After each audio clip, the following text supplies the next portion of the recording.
মাজুলী জাগিছে হিমন্ত বিশ্বৰ কাম নাই বিজেপি হুঁচিয়াৰ দেশতকৈ মামি ডাঙৰ নহয় দুৰ্নীতিৰ খলাঙৰ হিমন্ত বিশ্ব হুঁচিয়াৰ। নমস্কাৰ বন্ধুসকল, আজি আহিছোঁ মাজুলী গড়মূৰত।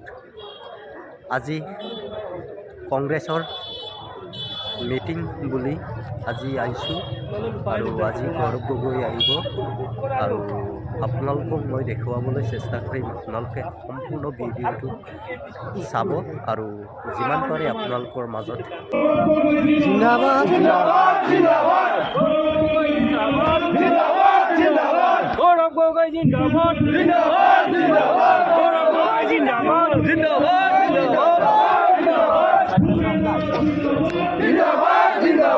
ৰকিবুল হুসেন জিন্দাবাদ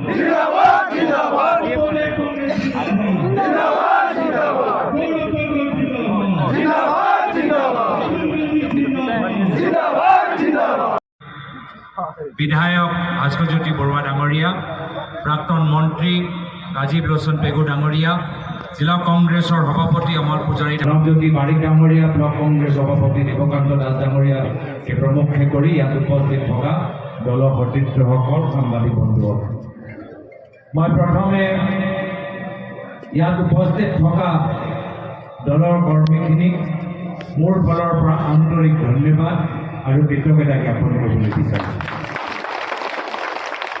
আজিৰ তাৰিখত আপোনালোকে যিদৰে কংগ্ৰেছ দলটোক মাজুলীৰ ভিতৰত ধৰি ৰাখিছে, সমগ্ৰ অসমৰ বাবে আপোনালোকে হ'ল এটা প্ৰেৰণাৰ প্ৰতীক। যিদৰে যোৱা 10 বছৰৰ পৰা এইখন চৰকাৰৰ বিধায়ক অন্যায় অত্যাচাৰ বিৰুদ্ধে যিদৰে মাজুলীৰ ভিতৰত কংগ্ৰেছ দলে সাহসেৰে যুঁজি আছে, আমাৰ বাবে আপোনালোকে হ'ল এটা উদাহৰণ যে অন্যায় আৰু অহংকাৰৰ বিৰুদ্ধে কেনেদৰে যুঁজিব লাগে। আৰু সেইকাৰণে আজি আপোনালোকৰ মাজত আহি মোৰ মনটোৱে ভাল লাগিছে আৰু মোক বেছি দীঘলীয়া ৰাজনৈতিক বক্তৃতা দিবলৈ মোৰ মন নকৰে। মই ইতিমধ্যে ৰকিবুল হুছেইন ডাঙৰীয়াক কৈ আছোঁ যে আপোনালোকে চোৱা নাই, যোৱা লোকসভা নিৰ্বাচনৰ সময়ত যিদৰে মাজুলী অঞ্চলৰ ৰাইজ ওলাই আহিছিল, সেই সময়ত নিৰ্বাচন হোৱা নাই, সেই সময়ত এটা উৎসৱ আছিল, উৎসৱ।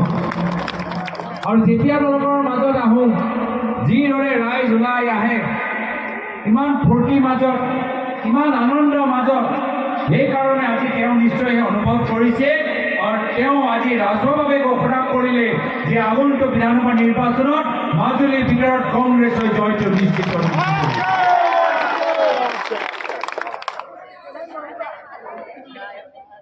তথাপিও আমাক কষ্ট কৰিব লাগিব। আৰু কষ্ট কিয় কৰিব লাগিব? যে এইখন চৰকাৰ আজি সমগ্ৰ জনসাধাৰণৰ মাজত ভয় আৰু ভাবুকি সৃষ্টি কৰিছে।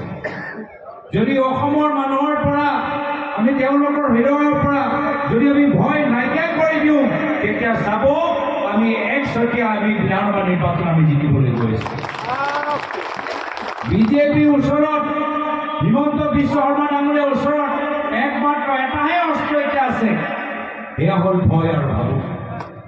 আৰু যদি আমি অসমৰ মানুহৰ মাজত সেই ভয়টো যদি নাইকিয়া কৰিব পাৰোঁ, আপোনালোকে চাব আমি কংগ্ৰেছ দল অকলে আমি চৰকাৰ গঠন কৰিবলৈ সক্ষম হ'ম। আৰু সেইকাৰণে যদি আমি ভয় নাইকিয়া কৰিব লাগে, তেতিয়াহ'লে আমি জনসাধাৰণৰ ওচৰত যাব লাগে। যিসকলৰ ওপৰত হিমন্ত বিশ্ব শৰ্মা ডাঙৰীয়াই দাদাগিৰি কৰে, যিসকলৰ ওপৰত স্থানীয় বিধায়কে আজি তেওঁলোকে দাদাগিৰি চলায়, আজি তেওঁলোকৰ ওচৰত যাব লাগে। অলপ দিনৰ পিছত আপোনালোকে কংগ্ৰেছ দলৰ কিছু পেম্পলেটবোৰ ক'ব।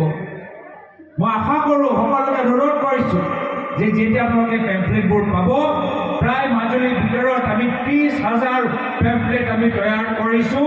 30,000 ঘৰৰ ভিতৰত আপোনালোকে পেম্পলেটবোৰ লৈ যাব লাগিব। লৈ যাব পাৰিবনে? লৈ যাব পাৰিবনে? এই পেম্পলেটবোৰ আমি মানুহৰ ওচৰত লৈ যাব লাগিব। আৰু এই পেম্পলেটৰ ভিতৰত কি লিখা আছে? কোন হয় হিমন্ত বিশ্ব শৰ্মা তেখেতৰ বাস্তৱ কাহিনী গোটেইখিনি কথাহে তেখেতে ভিতৰত আৰু আজি ৰকিবুল হুছেইন ডাঙৰীয়াই কৈছে যে কাক বিশ্বাস গোটা হিমন্ত বিশ্ব শৰ্মা ডাঙৰীয়াই কৰা নাই মোক মনত পৰে যে মোৰ প্ৰয়াত পিতৃ অসমৰ প্ৰাক্তন মুখ্যমন্ত্ৰী তৰুণ গগৈদেৱ তেওঁ নিজে বিভিন্ন সময়ত কৈছিল যে মইতো কেতিয়াও ভবা নাছিলোঁ যিজনক মই নিজৰ পুত্ৰৰ দৰে মৰম কৰিছিলোঁ যিজনক নিজৰ পুত্ৰৰ দৰে মই আগুৱাই লৈ গৈছিলোঁ আজি সেইজনে মোৰ পিঠিত চুৰি মাৰিব মই কেতিয়াও ভবা নাছিলোঁ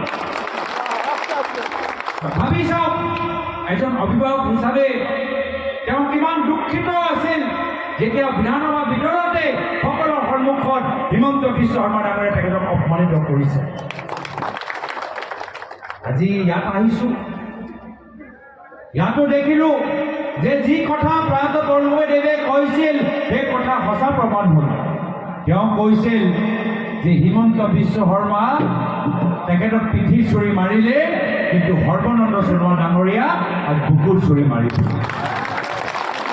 আৰু সেইটাই আমি দেখা পাইছোঁ আজি চাৰিওফালে মই দেখিছোঁ চাৰিওফালে চৰকাৰৰ হৰ্ডিং চাৰিওফালে হৰ্ডিঙৰ ভিতৰত একমাত্ৰ এজনৰে ছবি এয়া হ'ল হিমন্ত বিশ্ব শৰ্মা ডাঙৰীয়াৰ ছবি মাজুলীৰ ভিতৰত প্ৰাক্তন মুখ্যমন্ত্ৰী প্ৰাক্তন বিধায়ক সৰ্বানন্দ সোণোৱাল ডাঙৰীয়াৰ ছবি আমি ক'তো দেখা পোৱা নাই তাৰ তুলনাত কংগ্ৰেছ দলৰ হৰ্ডিংবোৰ চাব কংগ্ৰেছ দলৰ হৰ্ডিং ভিতৰত ক'ৰবাত আপোনালোকে দেৱব্ৰত শইকীয়া ডাঙৰীয়াৰ ছবি দেখা পাব ক'ৰবাত আপোনালোকে ৰকিবুল হুছেইন ডাঙৰীয়াৰ ছবিটো দেখা পাব ক'ৰবাত আপোনালোকে ভূপেন বৰা ডাঙৰীয়াৰ ছবিটো দেখা পাব ক'ৰবাত দেখা পাব যে আমি সকলোৱে একত্ৰিত এয়া হ'ল আমাৰ পাৰ্থক্য কংগ্ৰেছ আৰু বিজেপি আমি একগোট আৰু তেওঁলোকৰ মাজত ভাত বাৰম্বাৰ আজি সৰ্বানন্দ সোণোৱাল ডাঙৰীয়া ৰাজহুৱাভাৱে অপমানিত কৰিছে ডিব্ৰুগড়ত যদি ইয়াৰ পৰা ডিব্ৰুগড়লৈ যায় সৰ্বানন্দ সোণোৱাল ডাঙৰীয়া সেই অঞ্চলৰ